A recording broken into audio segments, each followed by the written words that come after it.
Welcome back to Sunday Live Trend. Thank you so much, guys, for tuning in. Well, guys, I'm back again with the Mzansi Celebrity Stories, and I'm trying to, guys, ikhuluma ke get Durban July. Ilanga ke akade abantu belindile ukuthi ke iDurban July ke ifika nini. Abantu ke baza nezingqepho zabo ezahlukahlukene. I-theme ke yakulonyaka, guys, ibithi ke Marvels of Mzansi. The theme is a vibrant canvas to honor the rich beauty, culture, and the spirit of South Africa.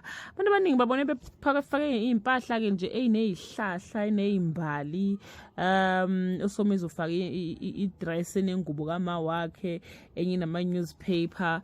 So guys, just watch and see usho ukuthi ubani obone ngazuthi cha uhamba phambili kulama outfit ama celebrities ethu. Mina umuntu engembonile ke ukuthi hayi cha ugqoke kahle ngempela. Umahu, I love her dress. Bese kuba ke omunye futhi ngimbonile ukuthi ugqoke kahle ke uSithelo. Guys, I love i-dress kaSithelo kanye nabanye guys balandela ke ngokuhlukahlukana kwabo. But just watch this video and share with us ukuthi ubani kwanguthi cha she nailed it.